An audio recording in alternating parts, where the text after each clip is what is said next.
네, 오늘 봉독한 본문에는 우리의 세 시제가 들어 있습니다. 그러니까 우리의 과거, 우리의 현재, 우리의 미래가 들어 있어요. 3절에 보면 우리도 전에는 해서 전에 믿지 아니할 때 과거를 얘기를 하고 있고, 그리고 우리가 믿음으로 의롭다 하심을 받은 현재를 얘기하고 있고, 또 장차 나타날 나라를 상속할 상속자로 미래를 얘기를 하고 있습니다. 그래서 오늘은 말씀 제목이 구원받은 자의 과거와 현재와 미래입니다. 예수님을 믿음으로 말미암아 구원을 받았으니 믿음으로 잘 살아가는 신실한 주의 백성들이 다 되시기를 예수 그리스도의 이름으로 축원합니다. 오늘 우리가 봉독한 본문에는 예수님을 믿어 구원을 받은 성도들의 과거와 현재와 미래가 있습니다. 우리의 과거는 어떠했느냐? 과거는 소망이 없는 절망적 상황이었습니다. 우리가 절망적 상황이었던 것을 7가지 이유를 들어서 오늘 본문은 말씀합니다. 첫 번째, 우리는 전에는 어리석어서 소망이 없던 자였습니다. 우리도 전에는 어리석은 자요, 이렇게 말하잖아요. 우리도 전에는 어리석은 자였어요. 어리석은 자의 아주 중요한 특징이 하나 있는데, 그 마음에 이르기를 하나님이 없다 한다고 성경이 말씀합니다. 그러니까 어리석은 자들에게는 하나님이 없어요. 하나님이 없으니까 소망도 없고, 이 세상 끝나는 날에는 하나님이 없으니까 하나님 나라에 못 들어가잖아요. 그래서 영원한 형벌만 그들에게 있을 수밖에 없습니다. 우리도 전에는 순종하지 아니한 자들이었다고 얘기를 합니다. 순종하지 않는 것을 불순종이라고도 얘기를 해요. 근데 왜 우리가 불순종했느냐? 그때에는 지금 불순종의 아들들 가운데 역사하는 영을 따랐기 때문에 그렇습니다.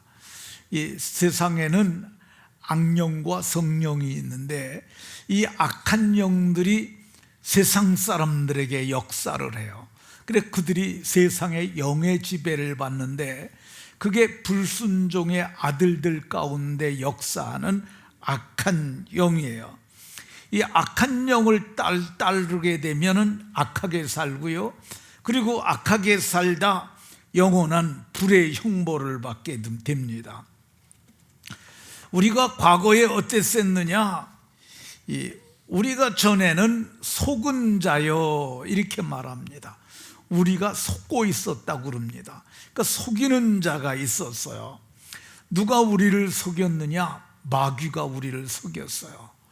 요한복음 8장에 보면 예수님께서 너희들이 마귀에게 났는데, 그 마귀가 어떤 존재냐? 거짓말하는 자고 거짓의 아비라고 이렇게 말씀하고 있습니다. 그러니까 마귀가 거짓말하는 자였으니까 우리가 마귀에게 속았어요. 그래서 이 마귀의 자녀로 살았고, 마지막은 어떻게 되느냐? 마귀가 불과 유황못에 던져지는데, 불과 유황으로 타는 못에 마귀와 함께 불탈 운명이었던 것을 봅니다. 우리가 전에는 어땠느냐? 과거에 정욕과 행락의 종노릇한 자들이었다고 얘기를 합니다. 이 전에는, 예수님 믿지 전에는 마음에 원하는 대로, 마음의 정욕대로 행하고 자기가 좋아하는 낭만자 쫓아가던 그런 사람이었어요. 성경은 이게 피조물도 썩어짐의 종노릇하였다고 얘기를 하는데, 이 말이 무슨 말이냐면 썩어질 것, 정욕들 다 썩어진 것들이, 썩어질 것들이잖아요. 그것만 따랐다고 말하고, 베드로 사도님은 너희가 정욕과 음란과 술취함과 방탕과 향락과 무법한 우상 숭배를 했었다, 과거를 그렇게 얘기를 합니다. 이게 이방인의 뜻을 따라 살았던 때고, 이건 지나간 때, 과거라고 이렇게 말씀합니다. 우리가 전에는 어땠느냐? 악독과 투기를 일삼은 자였어요. 악독은 마음이 흉악하고 독살스러운 게 악독이에요.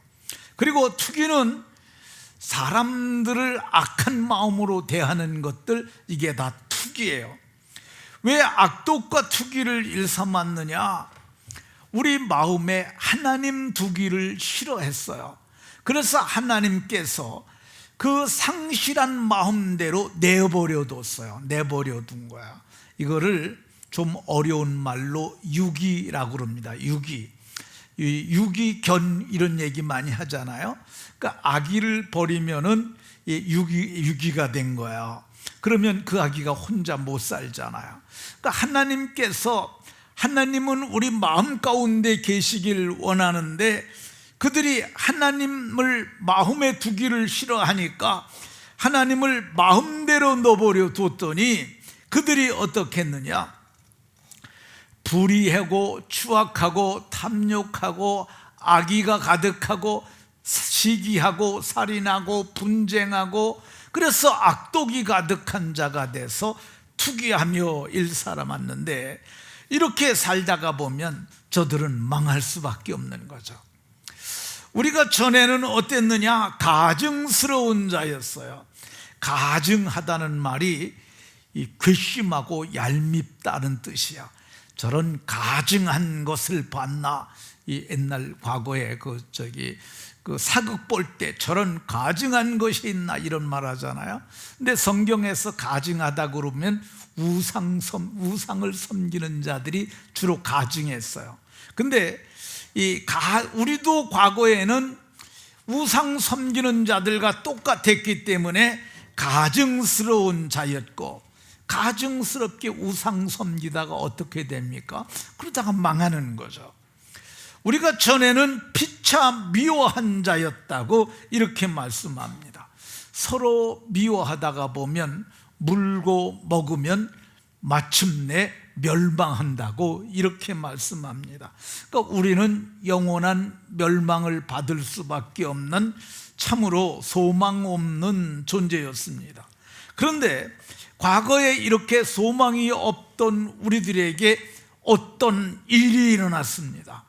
4절에 보니까 우리 하나님, 우리 구원의 주가 되시는 구주 하나님이 우리에게 자비로운 마음을 가지셨고, 그분께서, 우리 구주 하나님이 우리를 사랑하셔서 사랑을 나타내셨다고 이렇게 말씀합니다. 하나님의 사랑이 어떻게 나타났습니까? 하나님이 세상을 이처럼 사랑하사 독생자를 주셨다고 요한복음 3장 16절에 말씀합니다. 그러니까 소망이 없던 우리들에게 조건 없는 자비, 조건 없는 사랑을 베풀어 주셨어요. 내가 독생자를 너에게 줄 테니 너희는 나를 뭘 줘라. 이건 거래가 되는 거죠. 조건이 되는데, 그런 조건 하나도 달지 아니하시고 하나님이 세상을 이처럼 사랑하사 우리에게 독생자 예수님을 보내주셨다고 이렇게 말합니다. 요한복음을 기록하신 사도 요한께서는 요한 1서에서 하나님이 독생자를 우리에게 보내신 이유가 뭐냐? 그분 때문에 우리를 살리려고 보내셨다고 그럽니다. 그러니까 얼마나 감사해요. 우리를 죽이려고 그러는 것이 아니라 우리를 살리려고 조건 없이 독생자 예수님을 보내주셨는 줄로 믿으시기 바랍니다.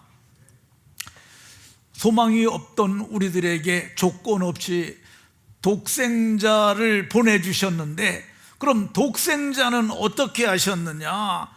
독생자는 그는 우리를 위하여, 그는 예수님이죠. 독생자 예수님은 우리를 위하여 자신을 십자가에서 버리셨어요. 자기를 버리사 향기로운 제물, 하나님이 받으실 만한 제물로 자기 몸을 들이셨는데, 그 자기 몸을 제물로, 그리고 희생제물로라고 그랬는데 개역 성경에서는 생축, 살아있는 짐승이 하나님 앞에 드려지시듯이 자기를 하나님께 드리셨다고 말씀합니다. 하나님께서 우리 인간과 원수돼서 죄인들을 쳐다보지도 않았는데, 하나님의 아들 예수님께서 십자가에서 자기 몸을 하나님을 기뻐하시는 화목제물로 드리시니까 하나님께서 그 제물을 받으시고 그를 불쌍히 우리를 긍휼히 여기시기 시작했다고 말씀합니다. 5절에 오직 그의 긍휼하심을 따라, 하나님이 전에는 우리에 대해서 좋은 마음이 아니셨어요. 근데 우리를 위하여 예수님이 십자가에 죽으시니까 그걸 보시고 오직 그의 긍휼하심으로 우리에게 은혜를 베풀어 주셨는데, 그 첫 번째 은혜가 뭐냐 하면 중생의 씻음과, 오늘 5절에 중생의 씻음을 말씀합니다. 이 중생이라는 게 뭐냐 하면 거듭나는 거야. 다시 태어나는 거야. 이 중생이라는 말이 불교에서도 이걸 사용해요. 근데 불교의 중생의 의미와 기독교의 중생의 의미는 전혀 다릅니다. 중생이란 어떤 거냐? 영적으로 새롭게 다시 태어나는 거예요. 그를 영어로 born again, born은 태어난 출생을 말하는 거죠. again은 다시 한 번 더 태어나는 중생을 말씀하고 있습니다. 이게 중생을 통해서 어떤 일이 일어나느냐? 땅에 속한 자가 하늘에 속한 자로 변화되는 것입니다. 중생으로 우리를 거듭나게 하셨고, 우리를 또 물로 씻으셨어요. 중생의 씻음과, 그 씻었다는 말은 물로 씻었다는 말이고 세례를 받은 것을 의미합니다. 뿐만 아닙니다. 하나님의 긍휼이 나타나서 성령의 새롭게 하심으로 우리를 거듭나게 하셨음을 말씀합니다. 우리의 영혼이 예수님의 대속을 믿음으로 거듭났잖아요. 근데 우리 몸마저도 우리 몸을 우리가 죽을 몸이고 망할 몸이고 멸할 몸임에도 불구하고 우리를 성령으로 새롭게 하심으로 우리의 몸을 하나님의 성전 삼고 우리 가운데 거하심으로 우리가 새 사람이 되게 하셨는 줄로 믿으시기 바랍니다. 하나님께서 오직 그의 긍휼하심을 따라 중생의 씻음과 새롭게 하심으로 어떤 일이 일어났느냐? 성경은 5절에서 우리를 구원하시되, 우리가 구원됐습니다. 성경은 우리가 그 은혜에 의하여 믿음으로 말미암아 구원을 받았으니, 우리가 그 은혜, 이 정관사 그가 얘기하는 게 뭐냐면 유일하신 은혜를 얘기를 하는데, 하나님의 아들이 이 땅에 오셔서 우리를 위하여 자기 몸을 제물과 향기로운 생축으로 드리셨으므로 그 은혜에 의하여 그거 믿음으로 말미암아 구원을 받았으니, 그 구원을 이미 받은 거야. 구원을 받았는데 아직 우리는 천국에 가지 못했잖아요. 그래서 이미 구원을 받았으나 아직 가지 못했으므로 이미와 아직이라는 이 시간의 속에 있는데, 그 이미 구원받았으나 아직 온전한 구원이 이루지 아니하였으므로 두렵고 떨림으로 우리의 구원을 이루어 가야 하는 줄로 믿으시기 바랍니다. 우리 구주 예수 그리스도로 말미암아 구원받은 우리들에게 성경은 성령을 풍성히 부어주셨다고 말씀합니다. 우리에게 성령을 풍성히 주셨어요. 근데 성령을 풍성히 주셨으면 우리 모두가 성령 충만하여야 하지 않느냐, 이렇게 반문할 수 있습니다. 근데 왜 아직 내가 성령 충만하지 않느냐, 이럴 수 있는데요, 그것은 우리가 구하지 않았기 때문입니다. 그분께서는 성령을 풍성히 이미 주셨어요. 근데 구하지 아니하니까 성령 충만하지 않는 거야. 성경은 구하기만 하면 성령을 주시지 않겠느냐, 구하는 자들에게 성령을 주시지 않겠느냐, 이 말은 뭐예요? 반드시 주시겠다는 거야. 성령을 반드시 주시겠다는 거야. 그래서 성령을 충만히 받은 자들은 성령을 따라 행하는, 그래서 바른 길을 살아가는 그런 복이 있는 줄로 믿으시기 바랍니다. 그러면 예수 그리스도를 믿음으로 말미암아 성령을 풍성히 부어주심으로 현재는 우리가 어떤 은혜를 입었느냐, 이제 과거가 아니고 현재입니다. 현재 우리가 받은 은혜가 어떤 은혜냐, 7절에 보면 우리가 그의 은혜를 힘입어 의롭다 하심을 얻었다고 말씀합니다. 우리가 의롭다 하심을 얻었다는 말이 의롭지는 않지만 의롭다 하심, 의롭다고 인정하심을 얻게 되었다고 말씀합니다. 어떻게 우리가 의롭다 하심을 얻게 되었습니까? 로마서 5장 9절에서는 우리가 그의 피로 말미암아 의롭다 하심을 받았으니, 그의 피가 누구 피예요? 예수님의 피입니다. 그 예수님의 피로 말미암아 우리가 의롭다 하심을 얻었어요. 어떻게 그 피로 의롭다함을 얻었냐? 피가 모든 죄를 없애는 거야. 피가 죄를 속하느니라. 그런데 하나님께서 우리의 죄를 속량하시려고 그 아들 예수를 하나님이 그의 피로 말미암는 화목제물로 세우심으로, 그래서 그 예수의 피가 우리에게 뿌려지는 순간 하나님께서 우리를 보지 아니하시고 우리의 죄를 보지 아니하시고 우리의 허물을 보지 아니하시고 예수의 피를 보므로 우리의 지은 죄를 간과하심으로 하나님께서 우리를 의롭다 하셨다고 말씀합니다. 여기 로마서 3장 25절에 전에 지은 죄를 간과하심으로 그랬는데, 간과하심이라는 말이 넘어간다는 뜻이에요. 간과가 그거를 책망하거나 따지지 아니하고 그냥 덮었다는 뜻이에요. 뭘로 덮었느냐 하면 예수의 피로 덮어서 우리가 의로우심을 얻게 된 줄로 믿으시기 바랍니다. 이 부분에 대해서 이중표라는 목사님이 전에 간증을 하셨는데, 이분은 참 성자다운, 성자 같은 목사님이셨어요.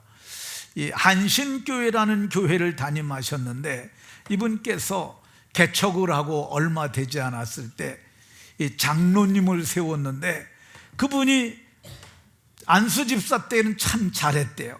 그런데 장로가 되니까 이제는 내가 성도의 대표가 됐으니 성도님 뜻을 말하겠습니다 하고, 목사님이 뭘 하려고 그러면 목사님 그렇게 하면 안 됩니다라고 반대를 하는 거야. 그러니 목사님이 일을 할 수 있겠어요? 못하겠어요? 일하기가 힘든 거죠. 그러니까 목사님이 여러 번 말을 했는데도 듣지 아니하니까 목사님이 결사기도를 했습니다. 하나님, 그 장로를 좀 데려가시지요. 목회를 못하겠습니다. 데려간다는 말이 뭐예요? 죽여달라는 얘기잖아요. 무서운 기도를 하신 거야. 하나님, 그 장로 좀 죽여주세요. 근데 그러고 나는데 어느 날 하나님 앞에 따뜻이 물었대요. 하나님, 그 장로는 천국에 못 가겠지요? 그랬더니 하늘에서 들려온 음성이 뭐냐 하면, 왜 천국을 못 가냐? 내 아들 예수의 피로 덮어서 내가 데려갈 거라고. 그게 그 얘기가 그겁니다. 그러니까 우리가 허물이 없을 수 없어요. 그럼에도 불구하고 전에 지은 죄를 간과하셨어요. 뛰어넘었어요. 그러면 전에 지은 죄를 어떻게 했느냐? 예수의 피로 덮은 거야. 그리고 우리를 하나님 나라로 데려간다는 말씀인 줄로 깨달으시기 바랍니다. 우리가 그의 은혜를 힘입어 이제는 어떻게 됐느냐? 현재는 영생의 소망을 갖게 됐어요. 영생은 어떤 거예요? 영원히 사는 거잖아요. 영원히 살게 됐는데 생명이 어디에 있느냐? 생명이 피에 있어요. 하나님의 피는 영생하시는 하나님의 피예요. 하나님은 영생하시는 하나님이니까, 예수님도 영생하시는 하나님이시니까 그분의 피가 우리에게 뿌려진 거야. 성경은 예수의 핏뿌림을 얻기 위하여 우리가 택하심을 받았다고 얘기를 하고요, 저도 택하심을 받았고 여러분들도 다 핏뿌림을 얻기 위하여 택하심을 받았어요. 그리고 우리가 마음에 예수의 피가 뿌려지는 거야. 예수의 피가 뿌려지는 순간 예수의 생명이 우리 속에 들어왔는데, 그 생명이 어떤 생명이냐? 영생하시는 하나님의 생명이 들어왔으므로 우리가 영생을 하게 된 것입니다. 그러니까 영생을 살게 됐으니까 영생의 소망을 갖게 된 줄로 믿으시기 바랍니다. 그럼 영생의 소망을 가진 우리가 미래에 어떤 복을 받을까? 우리는 이미 영생의 소망을 가졌는데, 영생의 소망을 가진 자가 어떤 복을 누리느냐? 영생을 누리는 복을 얻습니다. 영원히 사는 복이에요. 예수님은 나를 보내신 이는 영생을 얻었고, 이미 영생을 얻었어요. 영생을 얻었기 때문에 우리를 사망에서 생명으로 옮기셨어요. 그러니까 사망과 생명이 얼마만큼 멀어졌냐면, 동이 서에서 먼 것 같이 동쪽 끝하고 서쪽 끝은 우리가 어딘지 알 수 없을 정도로 멀잖아요. 그렇게 먼 것 같이 사망에서 우리를 생명의 나라로 옮겨주셨어요. 우리가 영생의 소망을 따라 이제 어떤 복을 얻게 됐느냐? 상속자가 되게 하셨어요. 이게 미래에 일어날 일이에요. 이미 상속을 주시려고 성령을 보증으로 주셨어요. 그러나 아직 우리는 그 나라가 되지 아니하였어요. 그러나 분명한 것은 자기가 사랑하는 자들에게 약속하신 나라를 유업으로 받게 하셨다고 이렇게 말씀합니다. 그러니까 하나님 나라가 우리 것이 된 거예요. 누가복음 6장에서 예수님께서 하나님의 나라가 너희 것임이라, 그러니까 하나님의 나라가 너희 것이라고 그랬으니까 오늘 우리는 뭐야?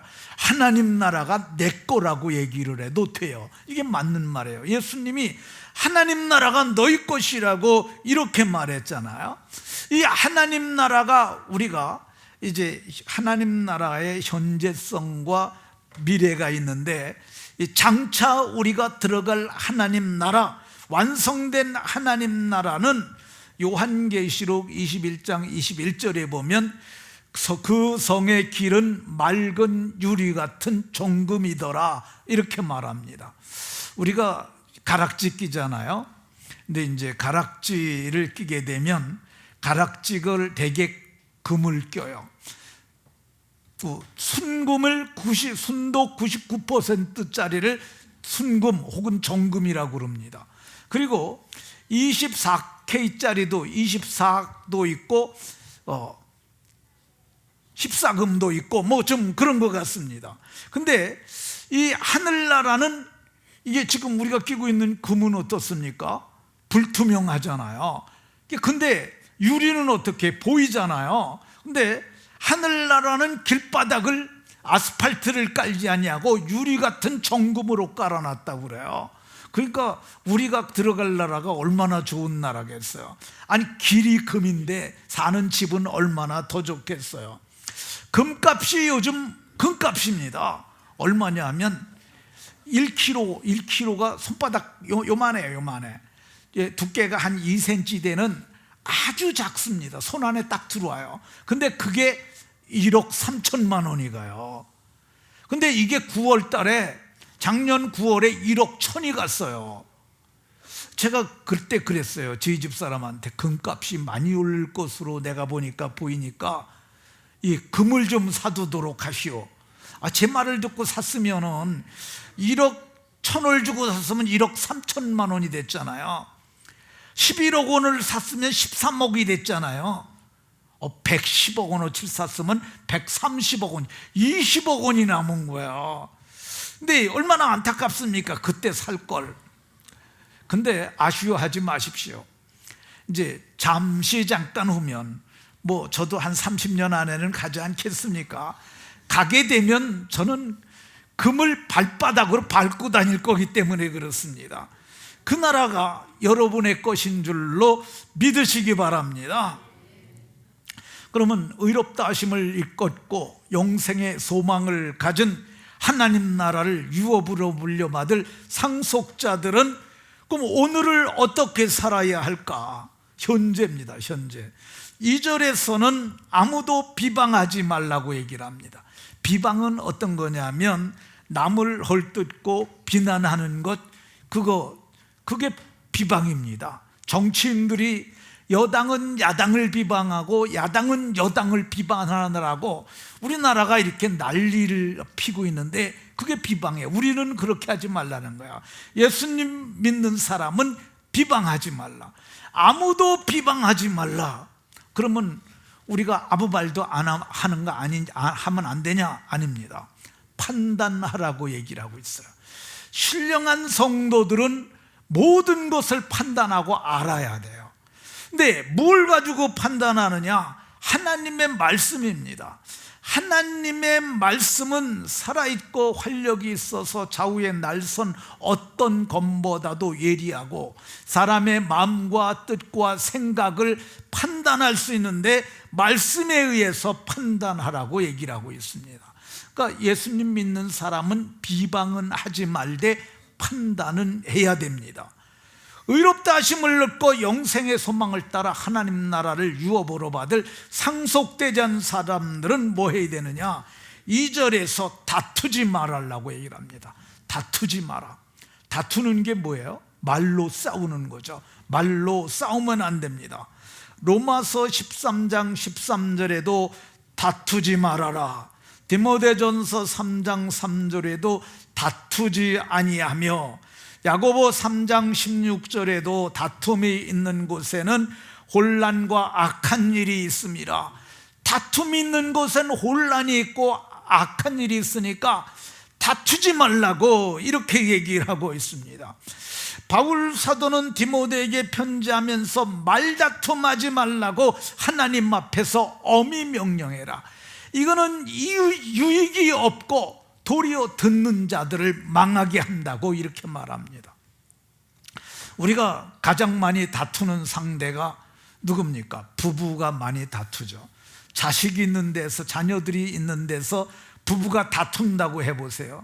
그러면 듣는 걸 둘이 아주 막말을 하면서 싸워요. 그럼 누가 들어요? 자녀들이 듣잖아요. 듣는 자들을 망하게 한다고 얘기를 하고 있어요. 다투지 말라는 거예요. 부부가 싸우잖아요. 무슨 유익이 있어요? 오늘 아주 막말하면서 1시간 싸웠어요. 근데 남편이 이겼어.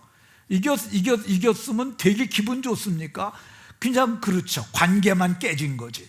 그거 보고 놀려면 시간 많이 걸리잖아요. 아내가 이겨도 마찬가지입니다. 아내가 남편하고 싸워서 이겼어. 이겨봤자 무슨 유익이 있어요? 그 부부싸움에 아무 유익이 없어요. 그러니까 다투지 말라고 이렇게 말씀합니다. 다투는 거 들으면 망하니까 예수님 믿는 사람들끼리 싸우면은요, 옆에서 듣는 성도들도 다 망해요. 그러니까 성도님들끼리 절대 다투면 안 됩니다. 그러니까 지는 게 이기는 거야. 다툼이 시작되면은 피하세요. 그냥 피하면은 우선 그 불이 꺼집니다. 이게 맞장구가 쳐야 불이 붙고 그게 쌈박질이 되는데 한쪽에 피해버리면 돼요. 자, 이렇게 해서는 안 될 것 비방하지 말고 다투지 말아야 하고요.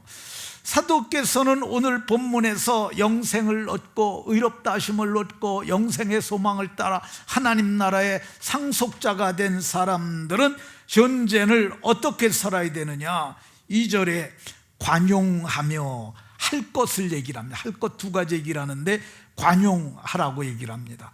이 관용하다는 말이 넓은 마음으로 받아들이고 용서해 주는 거야. 관용하는 거야. 잘못했어도 그냥 관대하게 봐주는 거야. 우리는 누구에게 관용을 해야 되느냐? 가정에서 관용해야 합니다. 부부 사이에 아내의 허물이 있어도 관용해야 돼요. 남편의 허물이 있어도 까발려 봐야 그거 서로 망신이니까 관용하는 거야. 부모님이 과거에 잘못한 것이 있다 할지라도 어머니 아버지가 우리를 낳아서 기르시느라고 많이 힘들어서 그러셨을 거야 하고 관용하고 덮는 거야. 관용하는 거야. 자녀들에게도, 자녀들이 사고를 쳐도 어떻게 해요? 자녀들 다 관용하고 용서하고 덮는 거죠. 교회에서 성도 사이에도 관용하는 거야. 누가 나에 대해서 뒷담화했다고 누가 나한테 아리켜줬어요. 그렇다고 쪼르륵 달려가갖고 야, 너 누가 그러는데 나한테 뭐라고 그랬다며? 그러면 쌈박질 나는 거, 다투는 거잖아요. 그러지 말고 어떻게 해야 돼요? 그냥 가만히 덮어두는 거야. 관용하는 거야. 관용하는 거. 우리가 목장 식구들끼리도 관용하는 거야.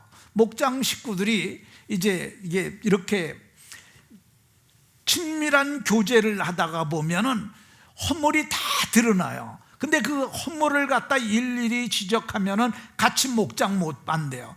그러니까 어떻게 해야 됩니까? 다 관용하는 거야.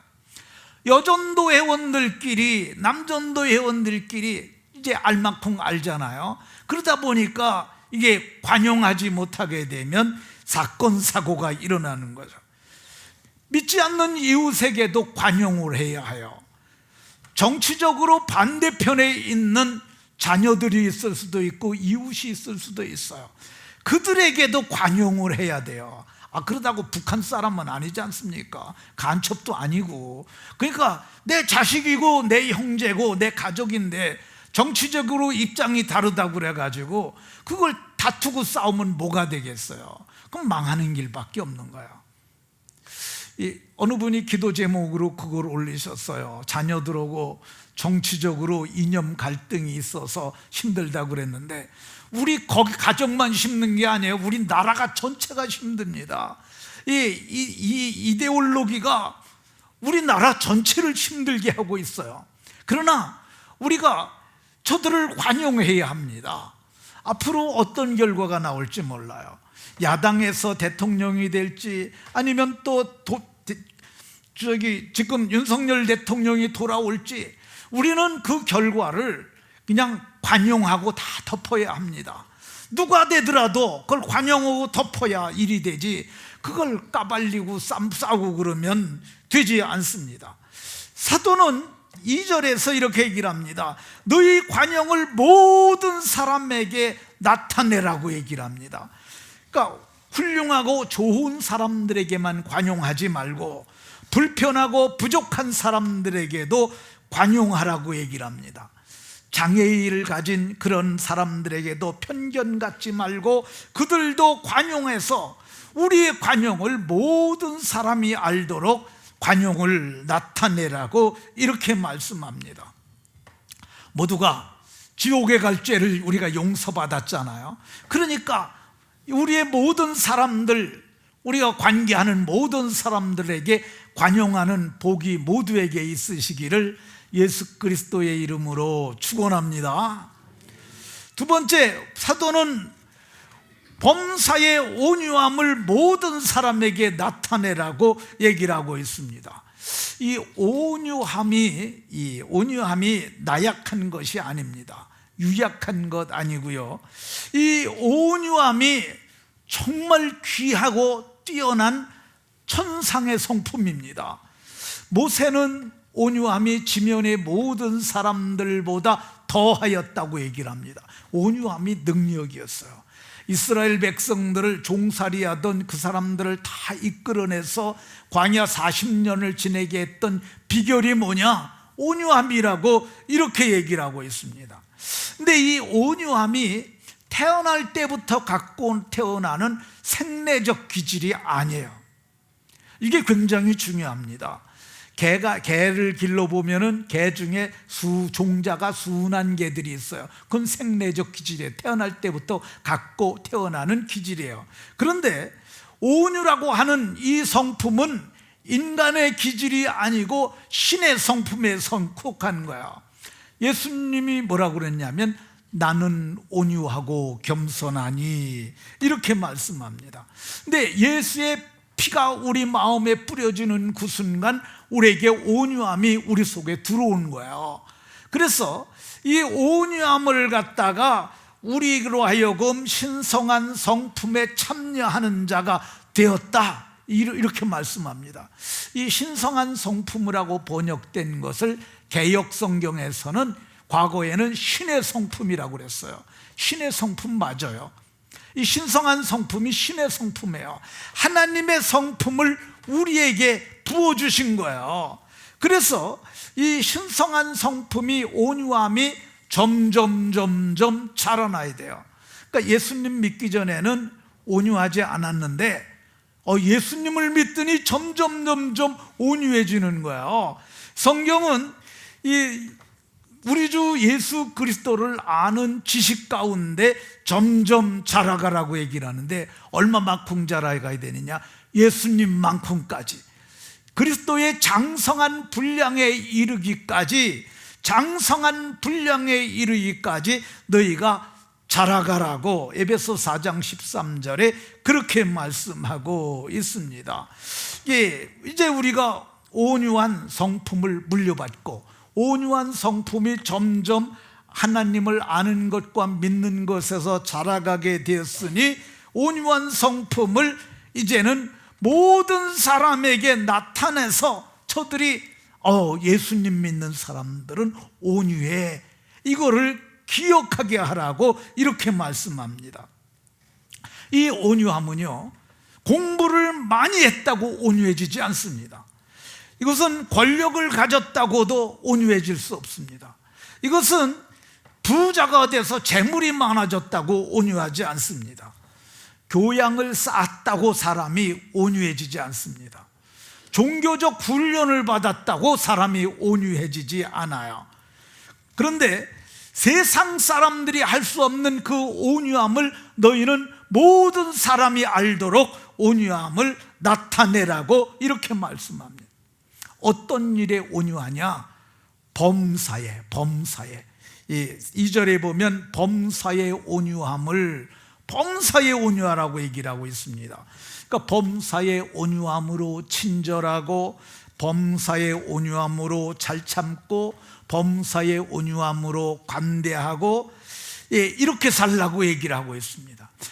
악착같이 사는 것은 기독교인의 삶이 아니에요. 우리 예수님을 믿는 사람들은요, 이 복을 부어주심으로 사는 거지 악착같이 노력해 사는 거 아니고, 악착같이 아껴서 사는 거 아니고, 악착같이 모질게 해서 사는 것 아니고 하나님의 은혜로 사는 거예요. 그래서 사도 요한께서는 우리가 온유함을 모든 사람에게 나타내야 하는 이유를 우리가 하나님의 자녀가 되었기 때문이라고 얘기를 합니다. 보라, 아버지께서 어떠한 사랑을 우리에게 베푸사 하나님의 아들이라 일컬음을 받게 하셨는가, 이렇게 말씀합니다. 그러니까 우리가 신성한 성품을 참여하는 자가 되게 하셨으니까 이제는 우리를 세상이 보도록 역시 예수님 믿는 사람은 온유함이 달라. 그래서 그리스도인의 관용과 온유가 생각나도록 온유함을 기억하고 보이라고 이렇게 말씀합니다. 범사에 이렇게 관용하고 온유한 자들에게 주시는 복이 있습니다. 첫 번째, 우리가 하늘에 속한 자의 형상을 입을 것이라고 말씀합니다. 우리는 예수님을 믿음으로 거듭날 때 속사람이 하나님의 형상이 회복이 되었어요. 의와 진리와 거룩함으로 지으심을 받은 새 사람으로 입으라. 그런데 이건 속사람이 하나님의 형상이 온전히 회복한 거야. 그런데 속사람뿐만 아니라 우리 겉사람도 하늘에 속한 이의 형상을 입을 것을 말씀합니다. 그 형상이 뭐냐? 우리의 낮은 몸, 죽을 몸, 이 멸할 몸을 자기 영광의 몸의 형체와 같이 우리를 변케 하시는 거야. 자기 영광의 몸이 누구의 몸이에요? 예수님 몸같이 우리를 변케 하실 거라고 이렇게 말씀합니다. 말씀을 마치도록 하겠습니다. 우리는 과거에 참혹한 자였어요. 그런데 하나님께서 우리를 긍휼하게 베풀어 주셔서 우리를 의롭다가 하셨어요. 그리고 의롭다 하셨을 뿐만 아니라 우리를 신성한 성품을 주시고 하나님 나라를 유업으로 받게 하셨어요. 그러니까 날마다 장차 나타날 영광을 바라보며 온유와 관용을 모든 사람에게 알게 하는 복된 분들이 다 되시기를 예수 그리스도의 이름으로 축원합니다. 하나님, 오늘 말씀을 통해서 주의 법을 알게 하시니 감사드립니다. 우리가 과거에 참혹했었으나 아들 예수의 피로 우리를 속량해 주시고 믿음으로 말미암아 의롭다 하시고 하나님 나라를 유업으로 받을 수 있도록 상속자가 되게 하셨고 장차 영광의 몸으로 변화할 것을 바라보며 영생의 소망을 갖게 하시니 감사드립니다. 하나님, 주님 오실 때까지 우리가 관용과 온유로 세상에 그리스도의 영광을 나타내는 복된 성도들이 다 되게 하여 주옵소서. 예수 그리스도의 이름으로 기도하옵나이다. 아멘.